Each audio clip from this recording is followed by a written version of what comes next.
నేను అనుకున్నా ఇక్కడికి వచ్చినప్పుడు మీరందరూ ఏమన్నా కొద్దిగా డల్లుగా ఉంటారేమో అనుకున్నా, కానీ మీరు మాత్రం మా జగిత్యాలకు పట్టిన శని పోయింది మంచుకున్నట్టు బ్రహ్మాండంగా ఉత్సాహంగా ఉన్న మా తమ్ముళ్లకు చెల్లెళ్లకు పేరు పేరున అందరికీ కూడా హృదయపూర్వకంగా ధన్యవాదాలు. ముఖ్యంగా నాకు ఒకటే అనిపించింది, కొన్ని సందర్భాల్లో కష్టాలు వచ్చినప్పుడే మనుషుల విలువ తెలుస్తుంది. ఇవాళ ఇక్కడున్న నాయకత్వానికి హృదయపూర్వకంగా జగిత్యాల, ముఖ్యంగా జగిత్యాల నియోజకవర్గం నుండి విచ్చేసిన ప్రతి తమ్ముడికి, ప్రతి అన్నకి, ప్రతి చెల్లెకు, ప్రతి అక్కకు నేను శిరస్సు వంచి హృదయపూర్వకంగా ధన్యవాదాలు తెలియజేస్తాను. ఎందుకంటే గాలికి గడ్డపారలు కొట్టుకపోవు, గట్టి నాయకులు కొట్టుకపోరు. గాలికి కొట్టుకపోయేటి గడ్డి పోచలు మాత్రమే. అట్లనే మీ ఎమ్మెల్యే ఒక గడ్డి పోచ లాంటి ఎమ్మెల్యే పోయింది తప్ప గడ్డపారల లాంటి నాయకులు, గట్టిగా ఉన్న నాయకులు మీరెవరు పోలే. ఇవాళ ఒక్క మాట మీరు యాద్ చేసుకోండి, ఇక్కడ గెలిచిన ఎమ్మెల్యే మొన్న మీరు చేస్తే ఎమ్మెల్యే అయింది. ఆయన ఎమ్మెల్యే మీరు చేస్తే అయింది తప్ప మిమ్మల్ని ఆయన తయారు చేయలే. మీరు కష్టపడి వందల వేల మంది కవితక్కతో సహా ఎంతో మంది కష్టపడితే ఒక్కడు ఎమ్మెల్యే అయింది. ఇవాళ ఎమ్మెల్యే దొంగలలో కలిసిపోయిండు, పోయిండు. రేవంత్ రెడ్డి ఇసిరే ఎంగిలి మెతుకుల కోసం ఆశపడిపోయిండు. కుండ వలిగితే వలిగింది కానీ కుక్క బుద్ధి తెలిసింది అన్నారు. గట్ల మీ ఎమ్మెల్యే బుద్ధి ఇవాళ తెలిసి వచ్చింది. ఒక్క మాట ఆలోచించండి, అభివృద్ధి కోసం పోయినా అంటుండు. ఏం అభివృద్ధి? ఏం చేస్తా అన్నాడు రేవంత్ రెడ్డి? కేసీఆర్ జగిత్యాల జిల్లా చేస్తే నేను జగిత్యాల జిల్లా రద్దు చేస్తానందుకు పోయినవా? లేదా కేసీఆర్ మెడికల్ కాలేజ్ పెడితే, నర్సింగ్ కాలేజ్ పెడితే దాన్ని రద్దు చేస్తా అంటే పోయినవా? దేనికోసం పోయినావు? కేసీఆర్ 4500 డబుల్ బెడ్రూమ్ ఇల్లు మీ జగిత్యాలలో ఎక్కడ లేదు. రాష్ట్రంలో సిరిసిల్లలో లేదు, సిద్దిపేటలో లేదు, గజ్వేల్లో లేదు, కోరుట్లలో లేదు, ఎక్కడ లేదు. మీ జగిత్యాలలో 4500 డబుల్ బెడ్రూమ్లు కేసీఆర్ ఇస్తే దాన్ని అలా రద్దు చేయమని పోయినవా? దేనికోసం పోయిండు మీ ఎమ్మెల్యే? ఏ అభివృద్ధి ఆశించిపోయిండు? ఒకటే ఒక్క అభివృద్ధి అని ఆశించింది. వాళ్ళ ఇయ్యపోనికి బిల్లులు రావన్నట, ఈయనకు రస రాగద్దట, అంతే, ఏం లేదు. ఆయన సొంత అభివృద్ధి 4 డబ్బులు సంపాదించుకోవాలనే తాపత్రయం తప్ప మీకోసమో ఊర్ల కోసమో జగిత్యాల పట్టణం కోసమో పోలేదు. దయచేసి నేను మిమ్మల్ని కోరేది ఒకటే, మీ వల్ల ఎమ్మెల్యే అయ్యిండు, మీరు చేస్తే ఎమ్మెల్యే అయ్యిండు. నిజంగా రేషం ఉంటే డాక్టర్ సంజయ్, రేవంత్ రెడ్డి, నేను ఒక్కటే అడుగుతున్నా, దమ్ముంటే పదవికి రాజీనామా చేసి తిరిగి ప్రజల దగ్గరికి రా. చెప్తారు నువ్వు చేసింది కరెక్టా కాదా, ప్రజలు చెప్తారు. మీకు ఒక 2 విషయాలు నేను చెప్పాలా. మొదటిది ఏంటి అంటే, కొంతమంది అంటారు, అన్నా ఆనాడు మనం అధికారంలో ఉన్నప్పుడు కూడా కాంగ్రెస్ వాళ్ళని చేర్చుకున్నాం కదా, కాబట్టి ఇప్పుడు వాళ్ళు చేసేది కూడా కరెక్టే అని కొంతమంది అక్కడక్కడ కాంగ్రెస్ వాళ్ళు సన్నాయి నొక్కులు నొక్కుతారు. మనం చేసిన దానికి వాళ్ళు చేసిన దానికి తేడా ఏందో మీకు తెలవాలి. ఈ పార్టీ ఫిరాయింపులు ఎవరు చాలు చేసిండ్రో కూడా మీకు తెలవాలి.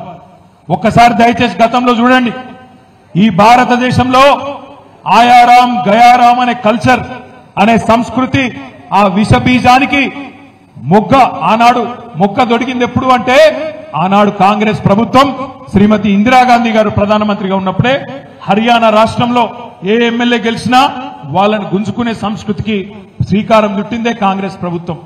అందుకే భారతదేశంలో అంటారు, ఆయారాం గయారాం అనే సంస్కృతిని ఈ దేశ రాజకీయాల్లో తీసుకొచ్చిందే కాంగ్రెస్ పార్టీ. ఆ తర్వాత 2004లో మనతో పొత్తు పెట్టుకున్నారు. పొత్తు పెట్టుకొని మన ఎమ్మెల్యేలు 26 మంది గెలిస్తే, ఆనాడు అప్పుడున్న కాంగ్రెస్ నాయకులు, అప్పుడున్న కాంగ్రెస్ ప్రభుత్వం మన 10 మంది ఎమ్మెల్యేలను ఆనాడు ఆ పార్టీలో కలుపుకునే ప్రయత్నం చేసింది. చేసిన తర్వాత 2014లో ఈ రాక్షసులతో కొట్లాడి ఇదే కాంగ్రెస్ పార్టీ మెడలు వంచి మీ ఆశీర్వాదంతో, తెలంగాణ ప్రజల దయతో ఆనాడు కేసీఆర్ గారి నాయకత్వంలో తెలంగాణ సాధించుకున్న తెలంగాణలో 2014 తర్వాత మీ అందరికీ యాదకుండాలి, ఈ రోజున్న ముఖ్యమంత్రి రేవంత్ రెడ్డి 50 లక్షల రూపాయలతో మన ఎమ్మెల్యేలను కొనుగోలు చేసేందుకు ఆనాడు వచ్చి అడ్డంగా దొరికిపోయి జైలుకు కూడా పోయిన విషయం కూడా మీ అందరికీ కూడా యాదకుండాలి. ఆ రోజు మన ప్రభుత్వాన్ని పడగొట్టే ప్రయత్నం చేస్తే, మన ఎమ్మెల్యేలను పైసలు పెట్టి ఎత్తుకపోయే ప్రయత్నం చేస్తే, తెలంగాణ కొత్త రాష్ట్రంగా ఏర్పడ్డా వీళ్ళు నిలుపుకోలేకపోతున్నారు. నడపచాతన అయితే లేదు, వీళ్లకు పరిపాలన దక్షత లేదు, దమ్ము లేదు, రాజకీయ స్థిరత్వం లేదు అనే పరిస్థితి వస్తే అగో ఆనాడు తెలుగుదేశం పార్టీ బీఎస్పీ పార్టీ ఆ రోజు 3/2 మంది మన పార్టీలో విలీనమైంది. మన పార్టీ ఒక్కొక్కరిని ఎమ్మెల్యేలు తీసుకోలే, రాజ్యాంగబద్ధంగా రాజ్యాంగంలోనే ఉంది. ఏదన్నా ఒక శాసనసభ పక్షం 3/2 మంది కనుక వచ్చి ఇంకో పార్టీలో చేరితే అది రాజ్యాంగబద్ధమని చెప్పి, చట్టబద్ధమని చెప్పి రాజ్యాంగంలో ఉంది. మనం ఎన్నడూ రాజ్యాంగాన్ని తుంగలదొక్కలేదు, చట్టాన్ని తుంగలదొక్కలేదు. బీఎస్పీ 2 ఎమ్మెల్యేలు గెలిస్తే వాళ్ళిద్దరు వచ్చి చేరినరు. 15 మంది టీడీపీ ఎమ్మెల్యేలు గెలిస్తే 10 మంది వచ్చి చేరినరు. కాంగ్రెస్ వాళ్ళు 18 మంది గెలిస్తే 12 మంది వచ్చి చేరినరు. రాజ్యాంగబద్ధంగా 3/2 మంది శాసనసభ్యులు వచ్చి చేరినరు తప్ప ఒక్కొక్కడు వచ్చి ఒక పార్టీలో గెలిచి ఇంకో పార్టీ కండువా కప్పుకోలే. కానీ ఈ రోజు నేను అడుగుతా ఉన్నా రేవంత్ రెడ్డిని, ఏమన్నాడు రేవంత్ రెడ్డి ఆనాడు కాంగ్రెస్ ఎమ్మెల్యేలు చేరుతున్నప్పుడు ఏం మాటలు మాట్లాడిండో ఒక్కసారి మీరు వినాలని చెప్పి ఈ టీవీ పెట్టిపించినాం. ఒక్కసారి వినండి, అది ప్లే చేయమని చెప్పి మా తమ్ముని కోరుతా ఉన్నా. ఈ వేదిక మీద నుంచి చెప్తున్నా, కాంగ్రెస్ పార్టీలో టికెట్లు పొంది గెలిచిన వాళ్ళు పార్టీ ఫిరాయిస్తే మా కార్యకర్తలకు విజ్ఞప్తి చేస్తున్నా, రాళ్లతో కొట్టి చంపండి, గ్రామ బహిష్కరణ చేయండి. ఆ సన్నాసులు మీ చెమట మీ రక్తాన్ని దారబోసి భుజాల మీద మోసి మీరు గెలిపించి శాసనసభకు పంపిస్తే ఈ సన్నాసులు ప్రలోభాలకి లొంగిపోయి పార్టీలు ఫిరాయిస్తున్నారు.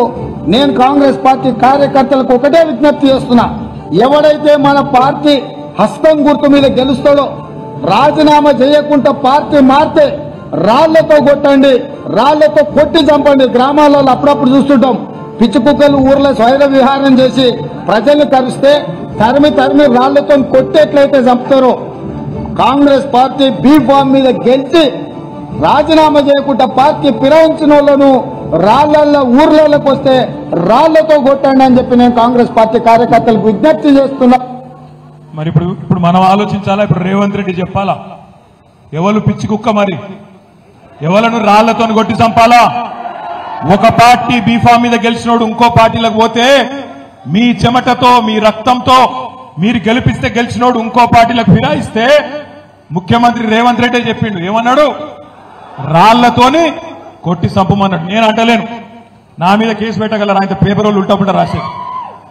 నేను అంటుంది ఏంటంటే రేవంత్ రెడ్డి చెప్పిండు, మరి ఇలా ఎవరిని కొట్టాలి రాళ్లతోని? రేవంత్ రెడ్డిని కొట్టన్నా? పిచ్చి కుక్కలేక ఎవరిని కొట్టాలి? లేకపోతే మీ ఎమ్మెల్యే సంజయ్ని కొట్టన్నా? ఎవరిని కొట్టాలి మరి? అందుకే అంటున్నా, ఎవరిని రాళ్లతోనో ఇంకోటి దాంతోనో కొట్టే అవసరం లేదు. రేవంత్ రెడ్డి నువ్వు మొగోను అయితే, నీకు దమ్ముంటే తీసుకున్న 6 ఎమ్మెల్యేలతో రాజీనామా చెప్పి ఓట్లతోని కొట్టి ఆ 6 కూడా శాశ్వతంగా రాజకీయ సమాధి చేసే బాధ్యత తెలంగాణ సమాజం తీసుకుంటుందనే మాట నేను విజ్ఞప్తి చేస్తున్నా.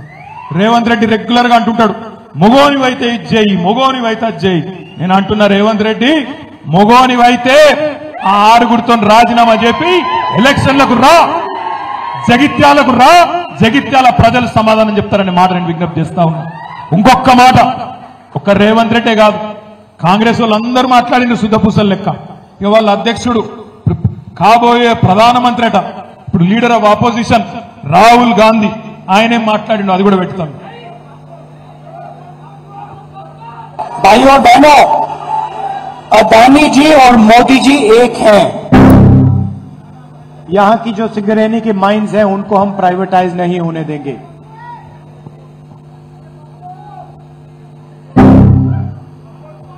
I don't think democracy has been as much at risk, the constitution has been as much at risk as it is today.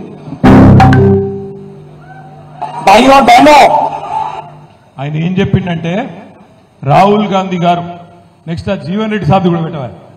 Rahul Gandhi గారు చెప్పిండు, ఏం చెప్పిండు? ఒక పార్టీలో గెలిచి ఇంకో పార్టీలో ఫిరాయిస్తే, ఒక పార్టీలో గెలిచి ఇంకో పార్టీలో ఫిరాయిస్తే ఆటోమేటిక్ డిస్క్వాలిఫికేషన్ చేస్తా అని నరికిండు. రాహుల్ గాంధీ ఎక్కడో కదా హైదరాబాద్ తుక్కుగూడల మీటింగ్ పెట్టి మేనిఫెస్టోలో పెట్టి, ఇప్పుడే రమణ యాడ్ చేస్తుండు, మేనిఫెస్టోలో కూడా పెట్టిండు. మేనిఫెస్టోలో పెట్టుడే కాదు, దానికి ఒక అందమైన పేరు పెట్టిండు, న్యాయం అట, న్యాయం, పాంచ్ న్యాయ్. అని పేరు పెట్టిండు. ఆ పాంచ్ న్యాయాలు ఏమున్నది, ఎవడన్నా ఒక పార్టీలో గెలిచి ఇంకో పార్టీలో పోతే దొంగలలో కలిస్తే వాని ఆటోమేటిక్ డిస్క్వాలిఫికేషన్ చేస్తా అని ఈ మొగడే చెప్పిండు ఈ సిపాయి. ఇక దాని మీదకెళ్ళి పాపం మన జీవన్ రెడ్డి సాబ్ 2-3 రోజులు ఆగమాగమైంది. మళ్ళా కాంగ్రెస్ వాళ్ళు చదువుకుంటారు, మీకు ఎరికే, మాకు తెలుసు మీకు తెలుసు, ఏదో మాట్లాడుకున్నారు చదువుకున్నారు. కానీ జీవన్ రెడ్డి గారు సీదా రాహుల్ గాంధీని అడిగిండు అది పెట్టి. ఇలా స్వయంగా మన ఏసీసీ ఎన్నికల ప్రణాళిక ఏదైతే పాంచ్ న్యాయ్ ఏ పరిస్థితుల్లో ఏదైతే యాంటీ డిఫెక్షన్స్ ఎంకరేజ్ చేయకూడదు, గతంలో రాజీవ్ గాంధీ రూపొందించినటువంటి యాంటీ డిఫెక్షన్ లా ఏదైతుందో కొంత లోపభూయిష్టంగా ఉన్నది, దాన్ని మరింత పటిష్టం చేసి ఇవాళ పార్టీ డిఫెక్షన్స్ ఏదైతుందో చెక్ పెట్టే విధంగా, ఎవరైతే సభ్యుడు పార్టీ మారినట్టయితే వారి సభ్యత్వం రద్దు చేయబడే విధంగా మేము చట్టాన్ని మార్పు చేయడం జరుగుతుందని చెప్పని ఇలా పాంచ్ న్యాయలో కాంగ్రెస్ పార్టీ ఎన్నికల ప్రణాళికలో పేర్కొందని చెప్పంటున్నాను. దానికి భిన్నంగా ఇవన్నీ జరుగుతుంటే నాకు రియల్లీ ఫెల్ట్ మీ మాటల్లో ఒక ఇలా స్వయంగా మన ఏసీసీ ఎన్నికల ప్రణాళిక ఏదైతే పాంచ్ న్యాయ్ ఏ పరిస్థితుల్లో ఏదైతే యాంటీ డిఫెక్షన్స్ ఎంకరేజ్ చేయకూడదు. జీవన్ రెడ్డి సాబ్ చెప్పింది వినరా, ఒక పార్టీలో గెలిచినోడు ఇంకో పార్టీలో మారద్దు అని మేమే పెట్టినాం మేనిఫెస్టోలా, మరి ఇప్పుడు సిగ్గు తప్పి మళ్ళీ వాడిని చేర్చుకుంటున్నారు ఎట్లా అని జీవన్ రెడ్డి గారు కూడా పాపం ఆక్రోశం వెళ్ళగక్కింది.